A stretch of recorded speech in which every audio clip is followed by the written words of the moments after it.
In beautiful Southern California, about to have a conversation with the great Steph Morton Small of Decero Vineyards. Introductions in just a moment. Wine Talks, of course, available on iHeartRadio, Pandora, wherever you hang out for your podcasting, and always sponsored by the original Wine of the Month Club, now sporting the Sweet and Rosé series of wines.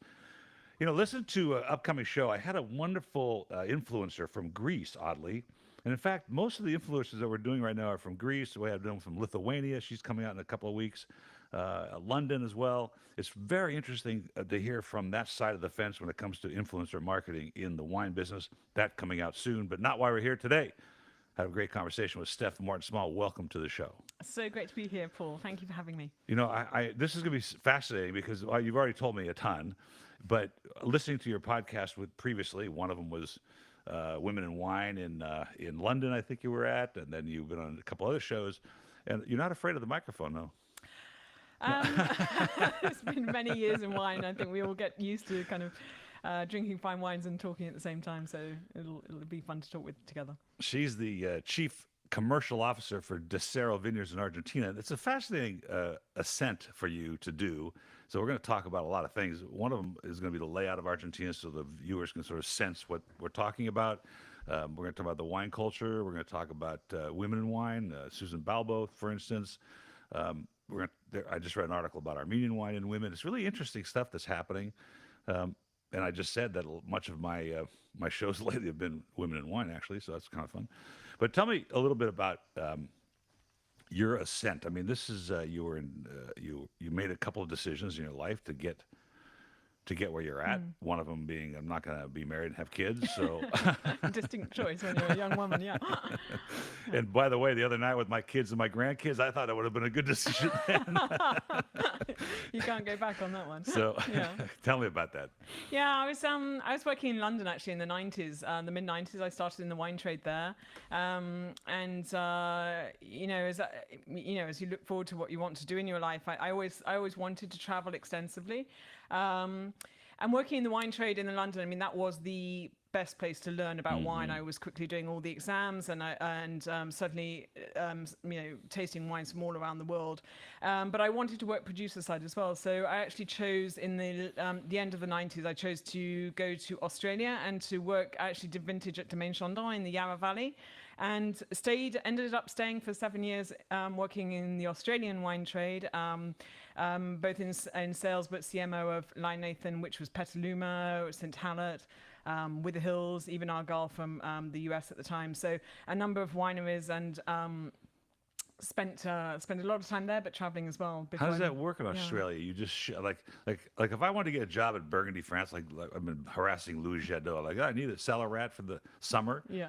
90 days, man, you are out of there. You're booted. Can you hang in Australia? Does it take a certain Yeah, amount I mean, I have a British passport, and therefore at the time you had an opportunity before a certain age. You could get a visa for a year, and if you then had a business, I managed to get a business sponsored visa from that, and then went forward.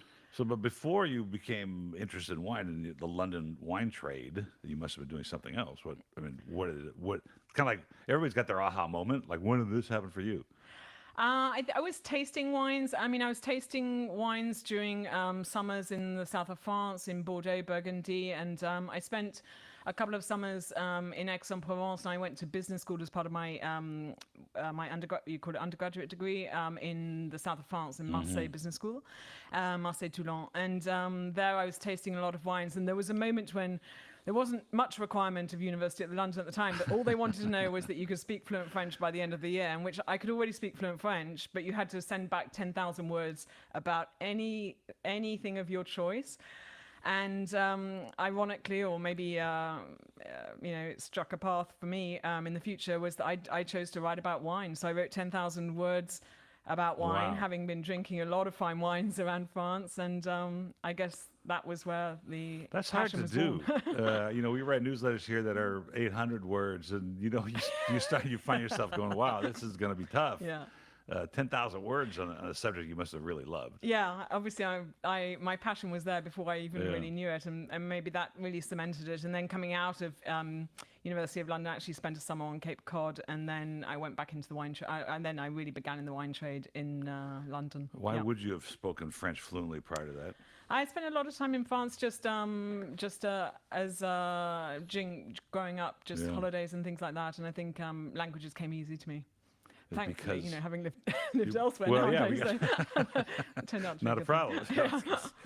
Well, that's interesting, and I think I've been studying French myself for many, many years now. My father spoke French because he was from Cairo, and that was the second language at the time back in the 40s and the 30s. So I think it's very beneficial in the industry to speak more than one language, and now you must speak Spanish or Argentine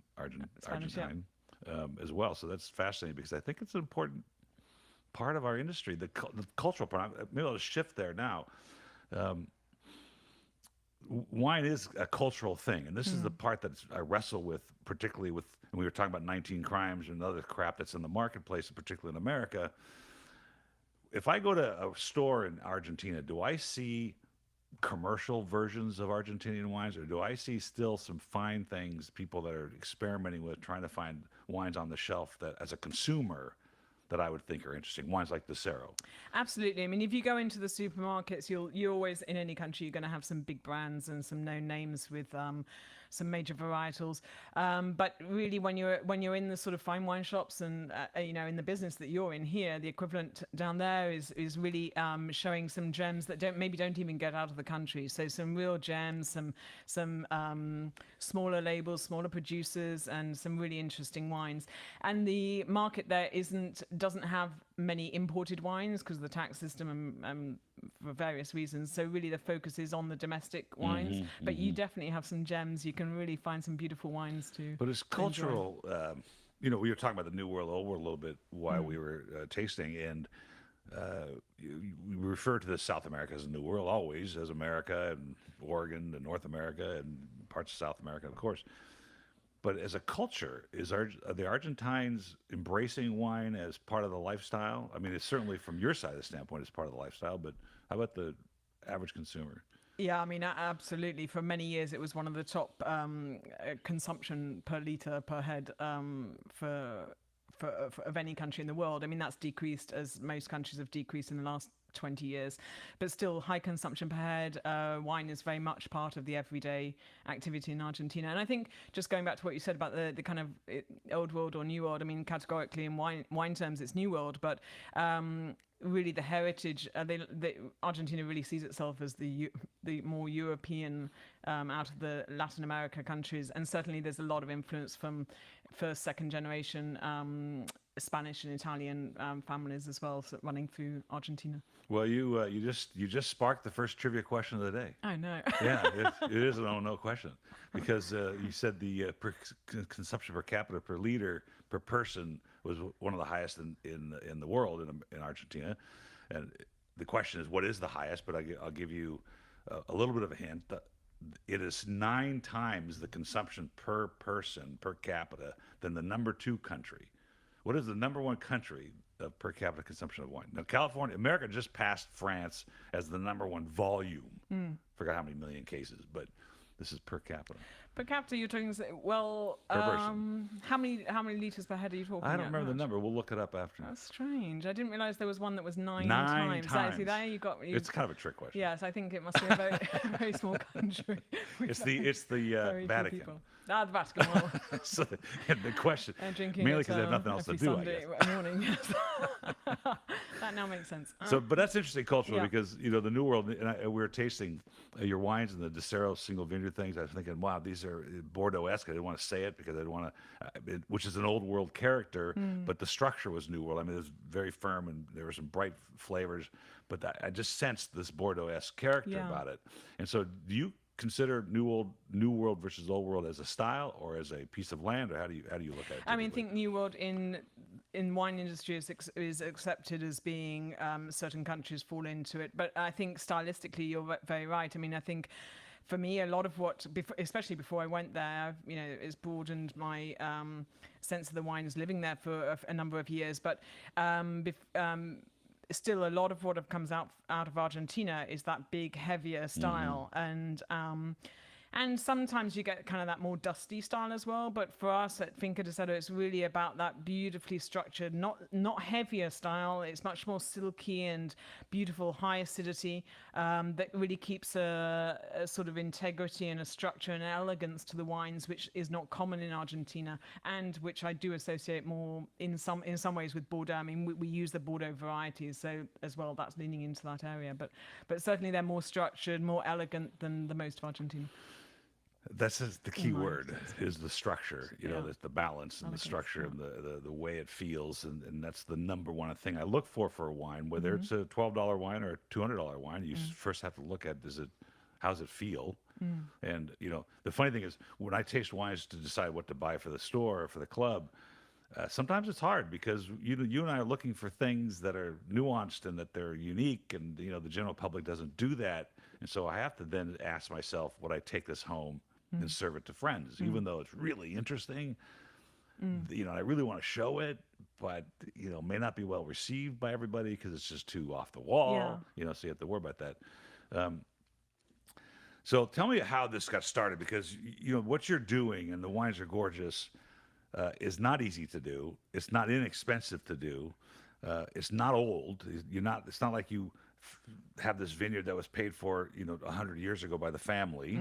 Like I had the 11th generation, Riedel gentleman, Maximilian, on the show. You don't have that going for you. How did this get started, and what was the purpose? Yeah, sometimes the best things don't need to have come from, especially the vineyards. There are some benefits to having an older vineyard, but some fundamental decisions about quality need to be set up from the outset, and that can only be done when you set up a vineyard. And with that in mind, Thomas Schmidheiny, the Swiss owner, I mean, you know the Swiss, Paul. I mean, they have a vision for quality, which Yes. is second to none. So really wanted, and he had it in his mind very clearly. He wanted to produce world-class wines, and so to do that, there are a number of decisions, like even row direction, trellising.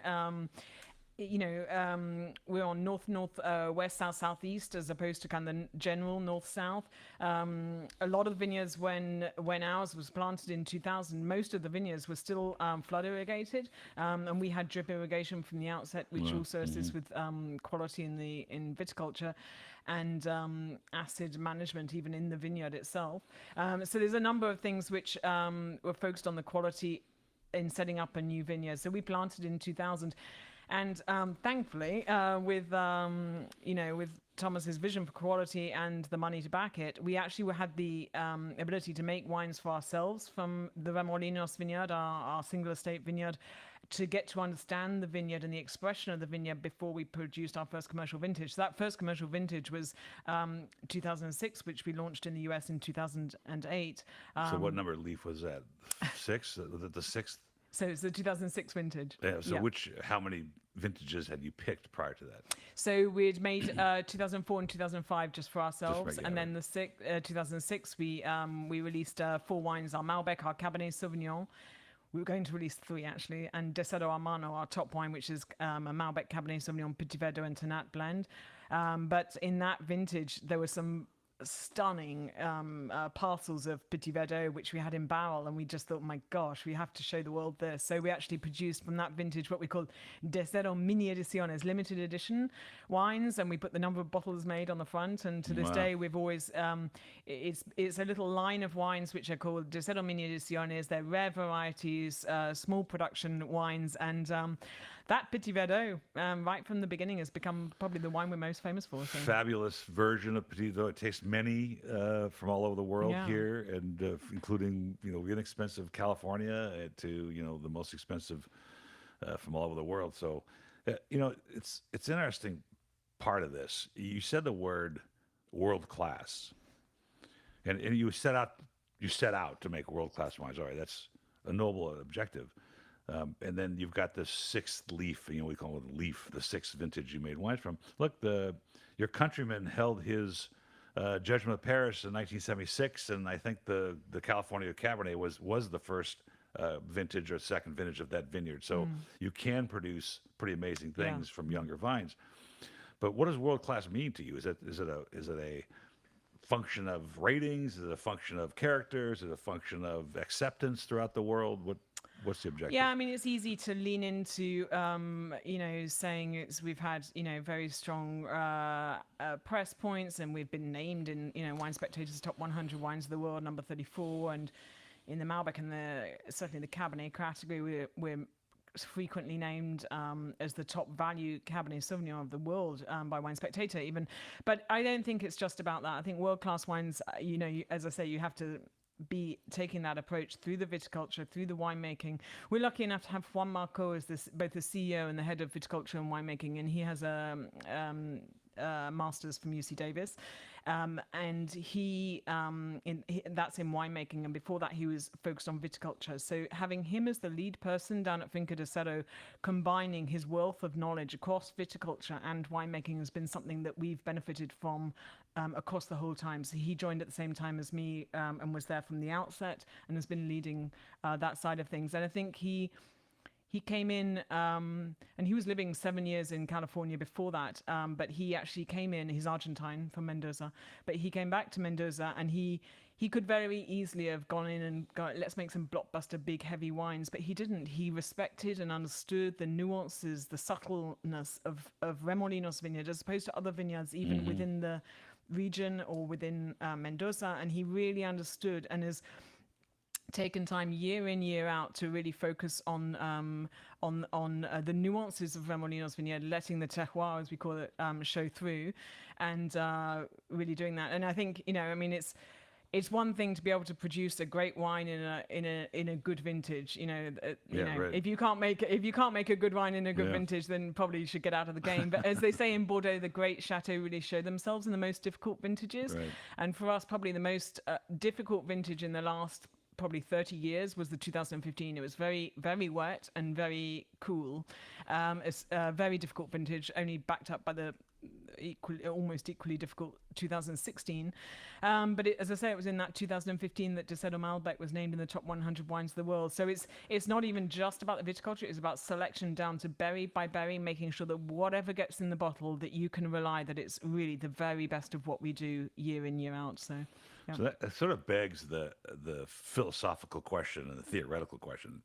I had an interview with Peter Mondavi from Krug, and he was talking about one of their, long vintage, 1950 or, in fact, I don't know if you know this, but the 58 Krug Special Select Cab was the first American wine ever poured at the White House by Dwight D. Eisenhower for the Queen, actually. I didn't know. Yes, that. that started my dad's path to the wine world. But but it got accolades like you couldn't believe, even on a recent uncorking.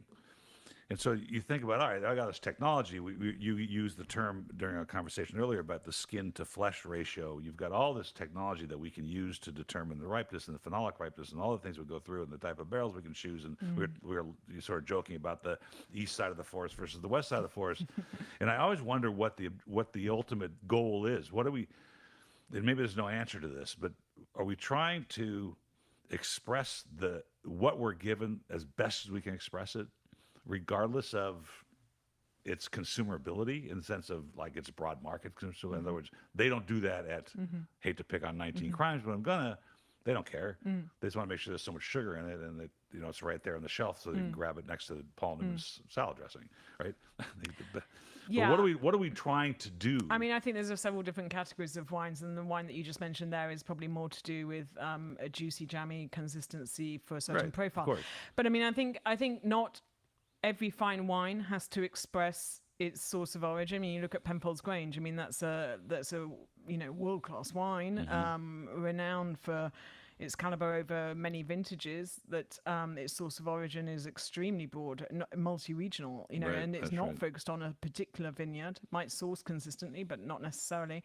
Whereas our fine wines, our single vineyard estate wines, we are focused on the vineyard. So we really, I think it would be both deceptive and misplaced to have these to be wines that are perfectly made in the winery. These need to reflect their source of origin. I think if you're putting the vineyard on the front label, you really need to reflect the nuances that are coming through. I think that's critical. I mean, in my opinion, we're not trying to be all things to all people. We're not producing a Chardonnay or Sauvignon Blanc. We're really focused on. I mean, we did soil samples, core soil samples of the land before we planted. So much so that we planted Malbec for more obvious reasons, even us, but the Cabernet Sauvignon on the gravel swathe, it's similar to Bordeaux, and as I said, the Petit Verdot on lower, vigor soils, because that can really kind of explode if you don't really crop it right down in the vineyard. So to us, it's all about the vineyard, and then just letting those intricacies and nuances really shine through. It's interesting because it's younger still. Yeah. I mean, the grand scope of things. If you go to Burgundy, the thing's been there, and the roots are, 30 meters down, and here you're just getting there. How fun it's going to be to watch and taste as the vineyard grows and the terroir sort of changes or becomes more, maybe not complex, but more nuanced. As the roots go deeper. Yeah, and I think this is. I'm glad you mentioned that, because I think for us, I mean, the vineyard is now 22 years old, so it's getting into a really beautiful time. And but what we've been able to do is that we specifically, and probably more than most, actually. We specifically set aside a library of wines, both in 750ml and Magnum, and some larger formats in recent years. But we did that right from the outset. So we are now in a position to compare and contrast vintage after vintage from a specific percentage of our wines that we hold back in the library. And we did some vertical tastings most recently for the press that have been coming over. We've done some really interesting verticals and just pulling up wines, and the longevity that's coming from our wines, because they're not heavy, they don't overbalance, they don't kind of fall over with age. They've got that fine backbone of acidity coming through that I said, it's those cold nights, we love them. Yeah. But that with that comes this acidity, and vintage after vintage are showing real prowess in their ageability, and that's important to us. It's not The just structures, about, you don't have too much acid, you don't have too much fruit, and that's what's going to help yeah, in that longevity. But it's so fun to watch the complexities change yeah. as they go on. And we were talking about the wines behind us here, even though many What a of them are 30 or 40 years old and they weren't necessarily pedigreed places. Yeah. There's some really interesting things to taste as time goes on with them. Okay, I'm going to switch gears on you a second because it leads to another part of the conversation I want to have. But when I was looking for information on you, I almost thought there was two personalities on there, like three faces of Eve here. There's this Stephanie Morton Small, who's a lyricist and songwriter. And I go, man, that picture looks a lot like her. Maybe somebody's using my. Yeah, I thought, I don't know. But tell me a little bit about that career. And then I want to talk to you about, the artistry of all this. I wouldn't say it's a career; it's a passion. Some people play football in their spare time, but I write. I think writing has always been a cathartic release for me over different times in my life, especially during more difficult moments, should we say. And I kind of really lent into writing poetry a few years ago, and gradually I just kind of put some poetry up on Instagram, really not for anyone to look at. I just felt like I wanted to publish.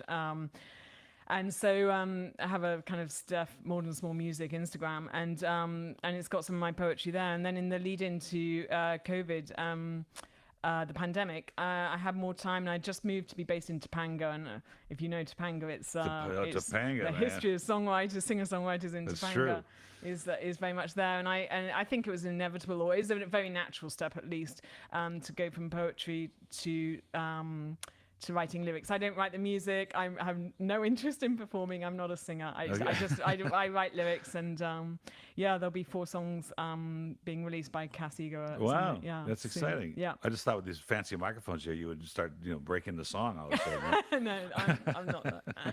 Just writing lyrics, but I love it. It's really. I was personal. just talking to somebody about Le Corbeau et le Renard, the famed French poem. They're like, "What are you talking about?" I'm like, "Oh, it's really fun. It's a really fun poem." Okay, so it's interesting because wine is artistry, and you're an artist, obviously, and I think wine gets past science. It's biological, it's chemical, it's agricultural, but it's also artistry, and I think it's important. And correct me if I'm wrong, or to shed some light on the idea of sort of the multicultural aspect of the viewpoint. In other words, you spent time in Australia, you spent time in France, you learned French. Is it important for a winemaker, wine owner, chief commercial officer to have a worldview when it comes to this industry? Good question. I think it's inevitable as we spend time in the wine trade that you will have a worldview one way or another. Either you'll be out around the world tasting the wines of your property, or you'll be, so I'm sure you get all around the world in what you do, Paul. But the world would be effectively brought to you on a daily basis. Yeah, so one way or another, I think we get a very a beautiful. You get to travel the world in one sip of a bottle, or in a few sips of a few different bottles, or you can literally go around traveling the world. And I think it's a beautiful industry. A beautiful wine trade is great. a great way to explore different cultures, and certainly being open to different cultures is fundamental in the wine trade, because we're mixing or constantly with people from different Somebody countries. told me the other day, my world geography has changed considerably since I start to understand wine. Yes, Like, that's a really little good known point. village is suddenly your central point, as I opposed think to it's Paris or London. It's a great maybe. point, though, Yeah. because it is multicultural, Yeah. and I think it's important that, and for me, and I tasted, somewhere around 100,000 wines. It took a little while, actually, for me to get out of the business side of it, because Yeah. it was business, and then just sort of take it on for its ethereal and value of what a good glass of wine is. But you said something very important, and that is, you sip your way around the world. Like I every Tuesday or yesterday, I tasted probably 50 wines, and Yeah. they came from all over. I mean, a lot of Greek wines are coming in right now. There's just some interesting things in biodynamic and organic, and you're right. It's like, what other product can you plop on your desk halfway around the world and say, this is who we are? You could do, I suppose, the French protect their butter and their cheeses and things with appellations. I suppose that's you could do with that. But wine is the single most important product that you can this is not only who we are, it's when we were, Yeah. because of the vintage. Yeah. And I learned that from a young woman winemaker out of Armenia. And I go, that's fascinating conversation, because somehow, for me, through all the years of tasting all these different things from all over the world, they've sort of fallen into their buckets, and they kind of learn it. So somebody says, hey, I'm going to taste Tanat. Yeah. I have a pretty good idea where it's coming from, and I know what it should taste like, right? And that's kind of cool to know and to understand. I think for listeners and the people that want to learn about wine, that's the fun part. You don't have to learn it all. You can't learn it all. No. And it's going to change by the time you figure it out anyway. Yeah, and I think it's super fun what you're saying when just in the intro about the places that you've had people from recently, and that's obviously been inspired by wines, more unusual wines that you've been tasting recently and being able to get your hands on. So I think it's fascinating to really experience the world of wine through really different, explore some different places. The other fascinating thing for me about it from a business perspective, but from a marketing perspective, is the fact that we and also probably everyone that's listening here is prepared to pay down a large amount of money for a single bottle of something that is not finished. What other product would you buy an unfinished? Lay down a lot of money to buy something that's not finished, that you can't That's try funny. before you enjoy, and once you do try, then you have to go the full hog, and it's funny. done. And I find it absolutely fascinating, this Yeah. dynamic. I mean, you wouldn't buy a Porsche without it being absolutely perfect the moment it comes unfinished. right, It's right. like, no, I don't want your unfinished Porsche Yeah. that doesn't quite have the I like you to have it painted, still please. evolving, yeah. I want the finished version, yeah. So I think it's absolutely fascinating that we will all, and I think there's a beauty to people that enjoy wine, because they are appreciative of something that's greater than themselves, that's still evolving. I think none of us are looking for absolute perfection in terms that can be so quantified. We're open to expressions of perfection, or expressions of beauty, or expressions of elegance, or expressions of whatever aspect of wines really appeal to each of you. But I think it's we're looking for expressions of finesse and elegance and these sorts of things, as opposed to absolute technical And the opportunity perfection. to express them Yeah. when you taste them. Yeah. Wine is so experiential, and it's so important to and maybe that's part of the conversation, like I had with the Max Riedel. It was people send me pictures like on vacation. I'm like, why don't you have anything else to do? They send me pictures. There's probably a bottle of wine in that Yeah, picture. they have a bottle of wine, and they're like, "Can you get this for me?" And then I get it for them, and they go, "It doesn't taste the same as what it did." Yeah. Of course, it doesn't, because your whole demeanor, where you're at, and what you're Yeah, doing, is part of the everything. experience, right? Yeah. Just like some people always ask, "Does the glass really matter?" Since we're talking about Riedel here, and I go, "Yeah." I said, "I think if you put a fine Remolinos Malbec in a glass, a plastic tumbler at the diner in Topanga, and a Riedel, properly made glass, it's the same stuff, but it's gonna feel different. Yeah. I mean, it's just gonna." Yeah. I want to backtrack a little bit to this young lady that said this about taking wine across the world and expressing yourself. There was an article yesterday in one of the trade mags about Armenian women upsetting the industry in Armenia. Now, Armenia being a very patriarchal society, as Yeah. France is. I don't know about Argentina, but the women in wine flag is up, and people. And I was just looking at my last 6 podcasts. I think 5 of them were women. Yeah. 3 of them Yeah. influencers, 2 winemakers. Is this a important movement? Is it a real movement? Is it something that needs to be addressed, sort of politically, or does it just happen on its own, evolve? Like, look at you. Lived and been in many different countries, many of which are very male dominated at the time in which I lived in them. I mean, Australia was very male dominated in the wine industry when I was there. Argentina in the 2000s was too. But I think this is much bigger than the wine industry. To me, this isn't about the wine industry. It's about celebrating women across any path in life. It's greater than women. It's not about that. It's about equality. It's people of color and really bringing people of different gender, different color, and embracing everyone in the industry, especially in the wine industry. If you can't do it in the wine industry, then really where can you? So it should be something that does have a priority, but it's bigger than just wine. I think that's that's across life and every aspect, and I endorse it and embrace it, and obviously want to see it more. There's been a couple of things lately, and I've already said this on the show a few times, but it's important. I think it's important. I've done a lot of women. There's a woman in New Orleans. She's got Orleans, it's called. She's the only winemaker in New Orleans that sells wine. Most of it's American appellated, which is pretty unusual. Her name is Kim Lewis. She's doing a great job of marketing herself, and she's got herself in some big box retail. And she's just shaking the tree. And she's a black woman, so she's like touching both those trigger points. But there's another one that she was more eloquent in how she phrased it, and that was she makes wine from flowers. Yeah. And so I don't know if she's Jamaican. I couldn't remember exactly, but she's a young black woman, and she licensed a 40-foot shipping container. I don't know how she got that done in California as a winery, like the lab, the whole thing. Like, Okay. I don't know how the TTB even acknowledges this address, right? And she makes wine from flowers. And so she said, I've come across racism, sexism, and grape supremacy. I'm like, what does that? What does that mean? She goes, well, I walk into a wine shop to sell them my flower wine. They go, get out of here. We only sell wine from grapes.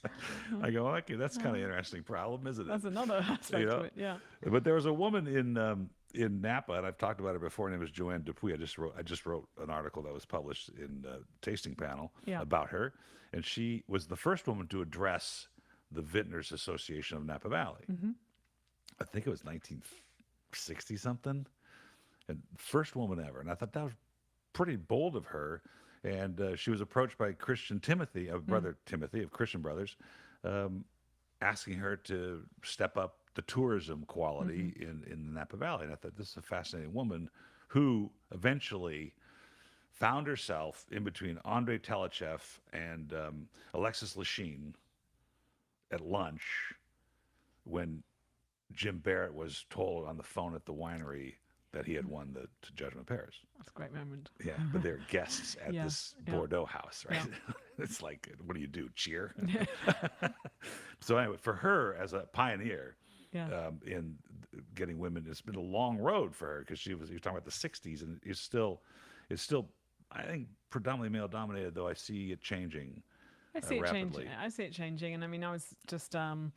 Daniel Kuznich, the owner of San Francisco Wine Society, did a series on women in wine, and I think it's celebrating the women. She had Emily Wine's Master Sommelier, and it's great to see Master Sommeliers, women Master Sommeliers. She had myself speaking, and some other women in the wine trade, and I think it's important for women to embrace other women, but it's just as important for men to embrace the rising dynamic and the mixture of what there is out there. But as I say, the wine trade is such a beautiful mixed trade across the world, from producers to people selling wine, and I think it would be ironic if we really didn't embrace the beauty and the diversity of what's out there, be it people of color, be it gender, or whatever it is. You have a better palate. I mean, according to the books, women have better palates than men. So I thought you were making a comment at me. I was about to say yes. Well, yes. I'm glad you noticed. there was an article again too. I don't know. It was the last couple of days I've been reading, which my mom would be very happy. It was about the inability for women to fund these projects in the wine business, and that their counterpart, their male counterparts, were getting more money for funding wineries or funding wine projects or brands or whatever. I didn't get a chance to read the whole thing, but I thought that was really interesting. I couldn't tell it was just a microcosm thing where some friends got together and say, "Yeah, I tried to get some money, I couldn't do it," or there was this sort of larger industry problem where if you were starting a winery as a woman, that you just weren't going to get the attention that you might have gotten, which I find it hard to believe at this day and age that would happen, but it's possible. So another article today. Fresh vine wine. Now, I did a little rant the other day in Whole Foods because they're talking about, these people are pitching that their wine's healthier for you than another. Have you seen this? No, I haven't seen. You don't have to call anybody. I'll call them out. I didn't hear your comments on it, but are we talking the 60 Minutes and the antioxidants? No, the French paradox. No, I'm talking about like the other day I was in Whole Foods and there was, I'll say it, fresh vine wine it's called, and then there's the fit wine, and there's this wine and that wine, and there's even wines now that are labeled with the carbohydrates, and we all understand alcohol content and all that. But to me, a properly made dry Malbec from Argentina or Cabernet or blend is got the same carbohydrate, the same alcohol level, everything's the same. We just don't pitch it as this. It's not. I mean, it's not a health beverage. It's not kombucha, right? It's wine. It's got a purpose. Yes, maybe it has some arterial cleaning value to it, from the 60 Minutes release. But for all intents and purposes, is there any reason to think that your wine's less healthy than these guys that are pitching the fact that they have no sugar, and that what else can they do to it? Is what I'm trying to get to. Like, I think it's alcohol content. I just speak to this personally. I mean, I think it's I wouldn't get, as you said, I wouldn't get too into discussing the health benefits of a drink which is has alcohol and has carbohydrates. I mean, I think that said, the antioxidants in Tanat, are higher than other things, and as you say, there's maybe some arterial cleansing or bringing some values in some way. But I think it's a dangerous game to start. I don't understand it. That's the start going down the health. I should keep the bottle here, so when I have this conversation in the future, you can look what I'm talking about. Is more important. Huh? Drinking alcohol in proportion, not getting, I think that's more important to conversation. Well, my dad has this very strict rule. Drink fine wines, drink less, but fine. That's what happened during COVID, right? We saw an elevation of quality over quantity, but and maybe I didn't articulate it that well, but there's this movement that makes me nuts. So I go into Whole Foods and I sneak my phone in there and I'm doing this selfie video and saying, "This is bullshit," excuse my language, but they caught you out. I'm hoping to get kicked out. I want them to come and kick me out so I can videotape it. Post it. It's like world-class stuff, right? Sounds very Inspector Clouseau. Yes, right. Well, I do kind of lower my voice and make it sound like there we go. Right. Do you put a wig on? Do you like? I should do that. Huh? Maybe you should. My wife always goes, "What are you doing?" I'm like, she doesn't want to stand anywhere near you at that point. Let's talk about the Decero, Finca Decero a little bit. After reading about the winery a little bit, there's a wonderful array of wines here. I didn't expect that, so I'm very happy to see that. But you have this 2 entry-level brand that just started, which I thought were very good for the price, which is the Condor brand. Flight of the Condor. That's a new. They're not single vineyard estate wines. That's a brand that we've just released from Mendoza. We source from 3 different vineyards in Mendoza, and that's we just launched it. That's going really beautifully well. Yeah. Based on what I tasted, entry level anything. Yeah. I mean, like the toughest animal in the world is entry level Burgundy, right? I mean, it's just really there aren't that many good ones. There are some, but they're expensive for what they are. But entry-level Argentinian, it's a huge array of quality and a huge array of styles. And I thought your Condor brand was very structured. Yeah. And Apply to the for Condor, a $15 or $18 seller was a really, really good value. Yeah. I thought it was Vibrant, really well fruit made. forward, which and some contact with French oak, but really focus on the vibrancy. Yeah, it was really But then good. it's really the then you have Decero and the Out and the Dust Devil, which are the single vineyard estate wines. So the yeah. Decero, the next level up, it's how many varietals do you have in it? So we have Just the Decero is Finca Decero is the name of the estate, and the main brand takes its name from that. So Decero Malbec and Cabernet at the core range, and then we have what I said was the Decero Mini Ediciones, these limited edition wines with a number of bottles made on the front label, and they're made from rare gems. So we have 100% Petit Verdot, 100% Cabernet Franc, which you have here, and 100% Tannat, which we mostly keep back at the winery for ourselves. And then I'll bring them Because it's the healthiest of all of them. we got to keep making the wines, right? And then Decero Hermano, which is our top wine. So that's always a blend of Malbec, Cabernet Sauvignon, Petit Verdot, and Tannat, but really leaning into some really silky, aromatic, multi-layered Malbec. That's a stunning All example of top wine from Argentina. Gorgeous. When I Yeah. rate wines on my computer, I have three one numeral scores, 1, 2, or 3. One's like can't use it, 2 is can use it, 3 is if the price was better. It's always important. So you got all 2s, just so you know. Oh, nice. Okay, great. But the one in the middle that we didn't talk about, which is the Owl and the Dust Devil, Yeah. which has some accolades on the internet and some fun stuff to watch. This is a gorgeous blend, but it's also an augmented reality label, and you were talking about being one of the first, if not the first. Yeah, the Owl and the Dust Devil takes its name from the little owls that go chasing the dust devils. There's practically no noise at all on the vineyard because we do almost everything by hand. So the little owls regard themselves as the guardians of the vineyard, if you like, and the dust devils, kind of the little whirlwinds, crop up every day, and they're taken to go chasing them.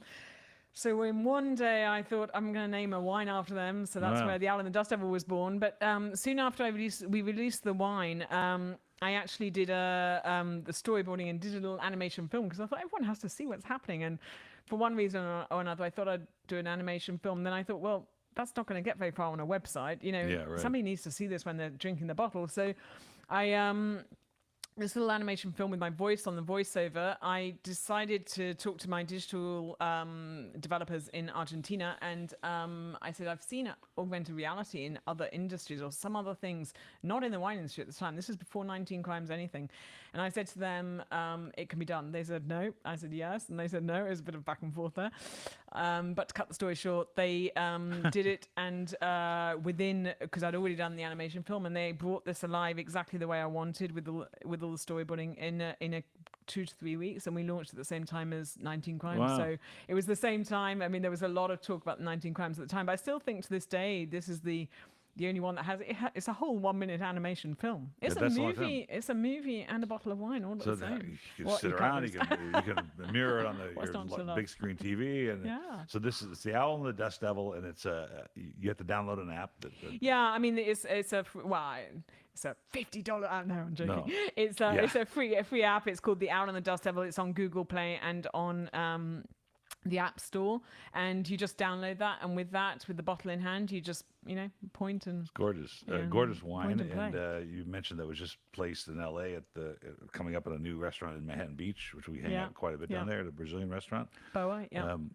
I would say take this to Matt to Arthur J, the steakhouse down the street from there. Mm-hmm. They have a wonderful list, and it would be that kind of wine that would do really well there. Yeah. I'd buy it there for sure because we're there all the time. So, Manhattan Beach, great. so what's sort of on the radar, and we'll wrap this up. But what's on the radar of Finca Decero next? What are you playing with? Just have Petit Verdot in a vineyard and bottled as a varietal is amazing from Argentina as it is. So you're already cutting edge. But what else do you think talking about? I mean, I think the newest thing for us is the Cabernet Franc. We really only just launched that just a couple of years ago. Our first vintage was 2016, but it very quickly sells out. And for us in California, I'm sorry, but I was mostly drinking this wine during the pandemic, and I think I drank a whole vintage to myself up in Topanga.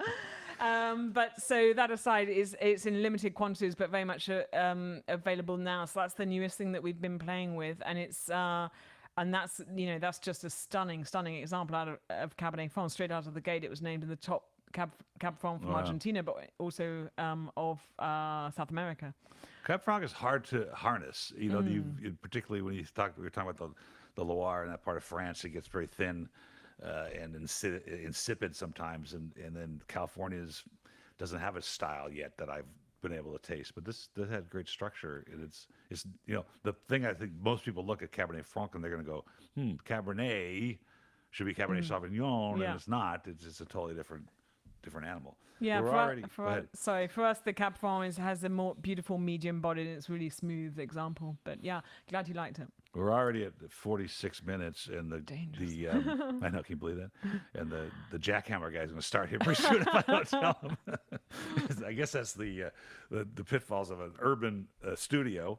But I got to ask you a question. We were laughing about this earlier, but since you spent time in France, and this book was written by a French doctor. It's from the 70s. It was actually written in French originally and then translated to English for the American market. And I have so many French winemakers from Champagne to Burgundy to Bordeaux come and take a picture of this book because they want to get a copy of it. His name is Dr. Murray. He was not only an MD, but he was also a homeopathic doctor. So he has a list. This whole book actually is all the maladies of the human body. And on the back, he's got a cheat sheet. So I give you a malady, and then I give you 3 different French wines that might help you with that malady. Now, it is said in the book in some places that, well, we're not sure why it helps, but you make you feel better anyway. Okay, so there's no wrong answer, really. I think there's no wrong answer here. So let's say you have a fever. Yeah. Make it easy to and you could have a young Beaujolais, a dry Champagne, or a Saint-Emilion to help with your fever. And there's a dosage with this, by the way. Which one do you think it would be? Well, if you have fever, you want to burn a fever out of you, don't you? I mean, I probably want the champagne, but I'm going to go with the old wives' tale of like keeping the temperature up. So let's go with the Saint-Emilion. Well, sorry.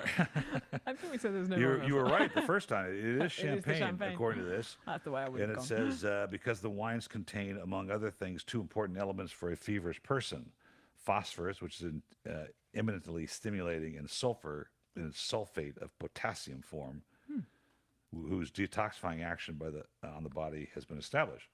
Now, more importantly, and I don't think this is going to be a problem for you, the dosage of champagne you should have if you have a fever. Oh, if that book is not going to be 0 dosage, if it's like when was it does say dry, so does it? Pretty close to 0 dosage. But how much did you drink? Well, if it was me and I had a fever, I wouldn't hold back. Yeah, so it is champagne. En bouteille. One bottle. That's it. I would. I feel fantastic. So, I mean, any opportunity to drink champagne, I'm happy. I suppose you pop it in the morning after breakfast, and you just keep going after it to the afternoon, and you're good. That's very British, Yeah, to have it is. champagne at 11. Well, now that you're growing champagne in Dorset and Sussex and places like that. Sparkling wines Kingdom. Alors, merci pour le temps. Thank you for being on the show. It's been a great time. I hope you have a successful trip. What else are you doing today? Well, I end up back in Topanga by tonight. Topanga. Doesn't everybody? They don't know Topanga, they should. Thank you so much for having me, A lot Paul. of fun. Thank you very much. You're welcome.